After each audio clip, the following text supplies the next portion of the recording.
Dominic Ongwen, a brigade commander of the Senior Brigade of the Lord's Resistance Army, was found guilty at the International Criminal Court in The Hague of 61 counts of war crimes and crimes against humanity committed in Uganda between 1st July 2002 and 31st December 2005. Dominic Ongwen has been found guilty beyond reasonable doubt of a number of crimes committed in the context of the four specified attacks on the IDP camps of Pajule, Odek, Lukodi and Abok. Attacks against the civilian population, murder, attempted murder, torture, enslavement, outrages upon personal dignity, pillaging, destruction of property, and persecution. Secondly, a number of sexual and gender-based crimes he committed against 7 women, whose names and individual stories are specified in the judgment, who were abducted and placed into his household, forced marriage, torture, rape, sexual slavery, enslavement, forced pregnancy, and outrages upon personal dignity. Thirdly, a number of further sexual and gender-based crimes he committed against girls and women within the Senior Brigade. Forced marriage, torture, rape, sexual slavery, and enslavement. And lastly, the war crime of conscripting children under the age of 15 into the Senior Brigade and using them to participate actively in hostilities. The 3 judges of the ICC Trial Chamber 9, presiding Judge Bertram Smith, Judge Peter Kovacs, and Judge Raul Kano Pangalangan, found that these crimes were committed in the context of the armed rebellion of the Lord's Resistance Army against the government of Uganda. The LRA, including Dominic Ongwen, perceived the civilians living in northern Uganda, and particularly those who lived in the IDP camps, as associated with the government, and thus as the enemy.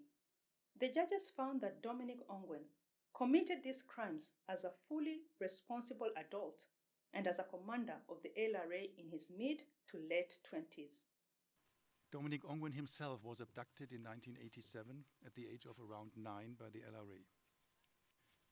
The Chamber is aware that he experienced much suffering in his childhood and youth. The Chamber might have to evaluate this in a later context.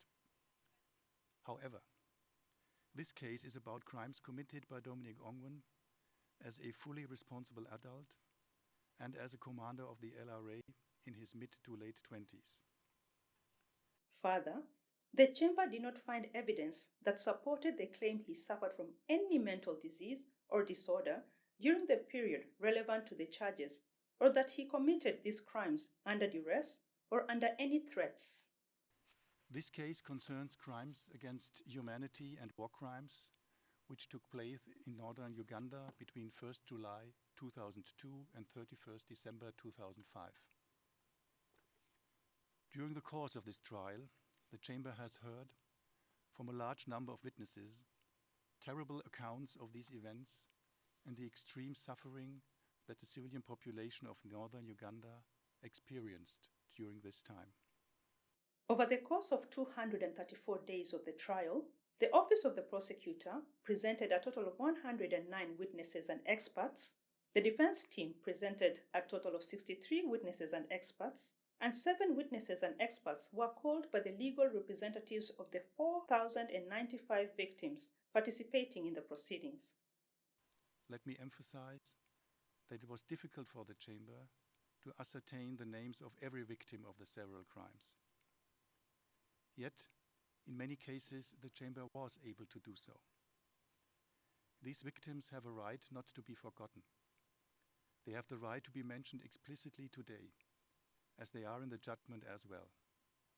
Following this verdict, the Chamber will impose on Dominic Ongwen the sentence for the crimes of which he has been convicted. For this purpose, it will receive submissions on the appropriate sentence by the prosecutor, the defense, and the legal representatives of the participating victims. The judges scheduled a hearing on the sentence for 12th to 16th April. The sentence may be up to 30 years of imprisonment and, under exceptional circumstances, a life imprisonment and/or a fine. The prosecution and the defense may appeal the judgment as well as the decision on the sentence. The legal representatives of the participating victims do not have the right to appeal a verdict, but will be able to present the views and concerns of the victims before judges of the appeals chamber if the verdict is appealed.